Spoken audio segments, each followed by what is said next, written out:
Good morning and welcome to your Farm and Home Show. Today we are back with Dr. Heather Norman Burgdolf.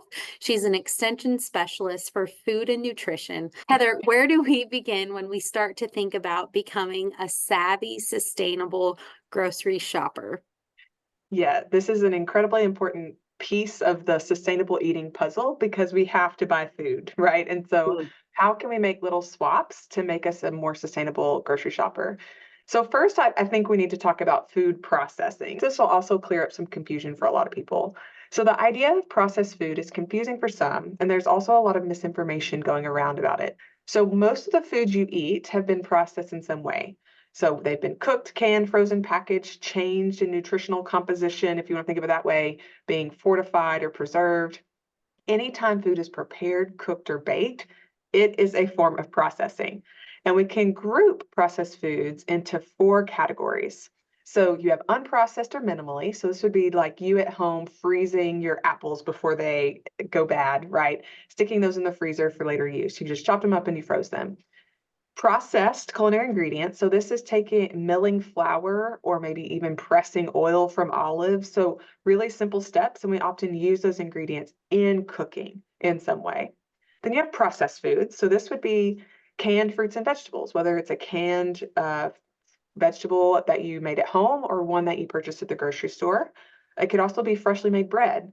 And then we have what we consider ultra processed. So these are foods from the previous categories that I just mentioned that have preservatives, colors, and often higher amounts of fat, salt, and sugar. So, an example would be a sugar sweetened beverage or even a frozen dinner where you've really transformed those ingredients.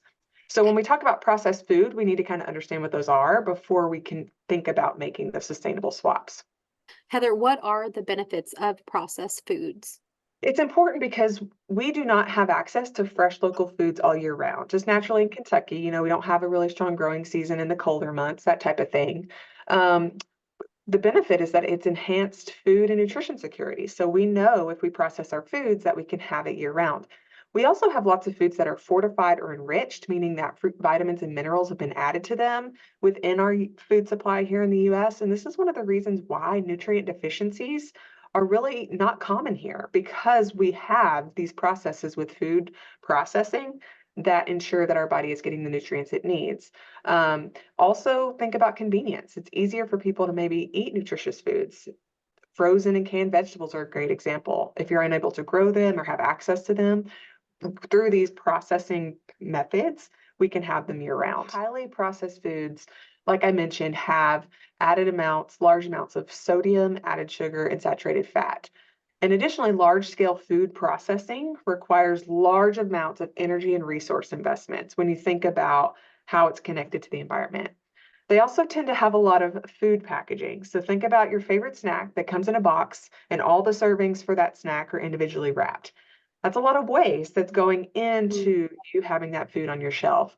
That extra packaging also means higher costs because you're not just paying for the food anymore, you're having to pay the company also for the resources and the materials needed to package that item. Those are probably the two biggest drawbacks of what we consider to be the ultra processed foods. Historically, food packaging was a great invention because it helped food last longer and it helped with food safety. That was the main reasons. Now it's kind of taken advantage of and it's gone to the extreme because we really try to think about how convenient can it be. It's the baked potato that's individually wrapped in plastic. It doesn't need that plastic wrap, right? Yeah. Um, or the marketing now, it's the real estate where a food manufacturer can put labels or marketing or cartoons on it so that a kid would be drawn to it, right? So thinking about how they're using it now. So trying to intentionally purchase items where you know you could recycle. It could be buying in bulk. So you could maybe take your own container. Some stores have loose coffee beans that you can put in your own container, or even nuts and seeds and those types of things. So again, just kind of thinking ahead and making those little swaps over time, it can make a big difference and impact and make you a much more sustainable shopper. Heather, if someone wants more information, how can they access that?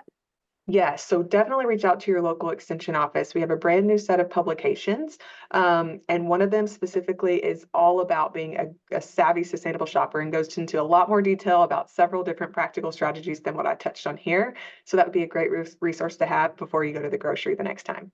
All righty. Thanks for joining us today on the Farm and Home Show, and we'll see you next time.